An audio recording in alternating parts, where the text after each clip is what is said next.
So today I've decided to show you guys how to make a jambalaya for about 50 people. This is my father-in-law gave me this cool homemade cast iron. And what I always start all my jambalayas out with is bacon. And then now a new addition, and it's been a really favorite hit, is taco. And I like a local guy named B&O's in Sulphur, great meat market, and so I like to use that taco in there, and I'm letting it kind of just fry down with the bacon before I put my veggies. So that's this going on, and then I'll show you how to make my corn mop shoe right here for about 50 people too. So it's gonna be indoor cooking, a little different than my regular outdoor cooking, but should be fun. I'll bring you back whenever I add the seasoning blend. So, all right, so I'm using Pick Sweet seasoning blend. I just added to it. Like I said, if Guidry's made the bigger things of it, I would use Guidry's, but the frozen Pick Sweet's not been bad. If I'm doing competitions, I'll probably cut my own fresh one. It makes a little bit of a difference, but then when you're cooking for a big group, the frozen one just is nice, and it comes out really good. Guidry's, you're assured a good quality product. With Pick Sweet, you do have to kind of brush it through, make sure there's no onion skins or something like that. But anyway, what I do normal, this is a little bit stranger, not strange, but right here at the vegetable point, I put my salt. I just simply put salt and black pepper, and I just use kind of what if you've been doing it long enough, you do a little feel. And of course you can always add later on, but this is the time that I put the salt and the pepper. And that's all I use. I don't put any seasonings or anything like that. I just put salt and pepper because I'm building that simple base of the seasoning blend and all that. So I'm fixing to put a secret ingredient in. See, here's that one onion skin. Get that out. But anyway, yeah. So I'll come back with that after I put the secret ingredient in, and I'll talk about it. I may not even tell you what it is, but you'll know. And it'll invoke haters, and it'll invoke a lot of experts coming out of the woodwork. But it's just what I've been noticing, and I like the way it sets everything off. So we'll see. So I'm cooking the moisture off, and it's coming along really good. So now I'm gonna add my special ingredients, which is chop the ends of green onions, some, I hate saying garlic, but roasted garlic, and this is the little secret, Savoy's browning.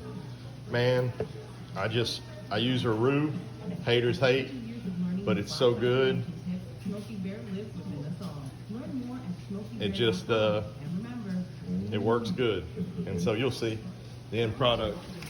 I love it because it builds a good base for all my meat I'm fixing to put in there. So here we go. Here we go. It's hard to see in the beautiful condensation, but it's getting it now.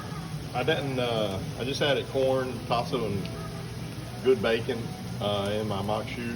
And right now that's a whole kernel corn I drained off, and I'm letting it get down and fry pretty hard. I'm gonna let it get where it's almost, to that point of being nervous that it's not burnt. And then we're gonna start adding some liquid stuff to kind of break it down a little bit. So that's that.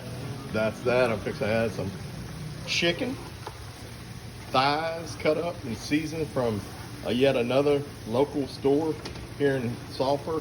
Well, we're in Carlos, but in Sulphur, America, actually in Poche Town. Missy's Groceries.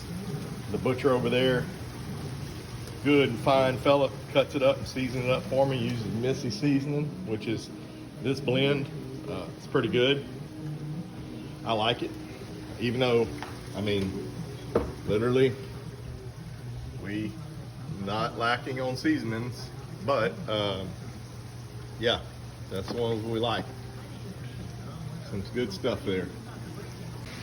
This is the chicken thighs I added in there.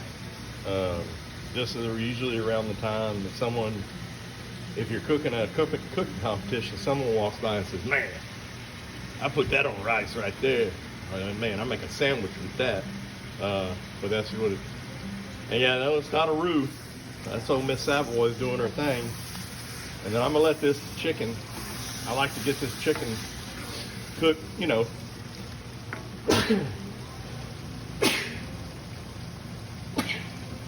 Bless me. I like to get this chicken cooking, you know, pretty good. I know adding chicken first, it disappears, but I like adding chicken first. I know stringy chicken, but I kind of like that, having a piece of meat in every bite's what my goal is. So anyway, here's the pork meat. A lot of good fat in there. Use finger meat, which is Boston butt or country ribs cut up, different ends of the sirloin, different ends of the butt roast. Yeah, I'm fixing to add that. Chicken's looking just right. Moisture. If you get to a point here and your moisture is getting away, I know this sounds odd, but just add some water. You know, don't go crazy with the water, but if it's sticking or looks like you're losing moisture, just add a little water. It just means you're going to cook it down more, but that's the key to a good jambalaya. Don't want anything burnt. Getting the flavors, extracting the flavors. Added the pork. Looking really nice right now. Really like where it's at. So my goal for this part of the cooking is to get all the, you know, pink on, all the pink or pale. So at least to the eye, it all looks cooked, which it won't be. Don't test your meat right now because it gets you a little sick, or if you do, drink a beer with it or shoot some Everclear. But anyway, yeah, so that's where I'm at right now. A little pork meat, it's gonna cook. Slowing the process down quite a bit. And that's the being nice inside, kind of control the narrative. Like I can turn it down and just let it kind of simmer without having to go wide open. Corn, I've added another can of whole kernel with the juice or water, and then I added some rotel. And that's where I'm at right now on this. I'm letting it kind of cook and mend and blend, and I still haven't, I've only added salt and pepper to this. I've only added salt and pepper to this, except the meat. The meat's been seasoned with the Missy, so that's where I'm at on seasoning.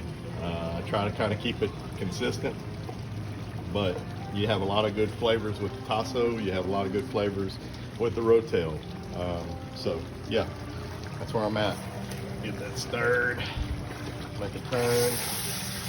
Yeah, this booger's cooked. This pot is phenomenal. It's one of the best pots. I love cooking out of this one because it's not, I don't have to haul it and no tied to propane and all the things with the big pots, which I love my big pots too, but this is just convenient and can cook a shit ton. So there we are. Let this cook. Sausage. Cut thin from Missy's pork sausage. All right, so here's sausage. So we're getting to a point now, we're gonna start adding some liquid. Super controversial shit I'm fixing to start doing on this thing. But stay tuned. Corn, I put the frozen cream style corn, very hard to find. It looks like a little tube of sausage. But anyway, I put frozen cream corn, 3 things of that, some butter, a little sugar, and a little Cajun boil liquid. And y'all know what that is.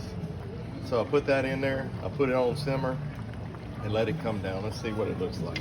It's got a little grease on the top, but that's where we at. So now it'll be seasoned to taste. And that's my corn mock shoe. I'll show you the finished product later. Jambalaya is about at a stage now, letting everything kind of cook. All the meats cook and get together and make friends. So here comes the controversial warning. You sensitive know-it-all ears, listen. I just put Diet Coke in this, and I put a little drizzle of kitchen bouquet. Let me repeat myself. I put kitchen bouquet and Diet Coke in this. Boom.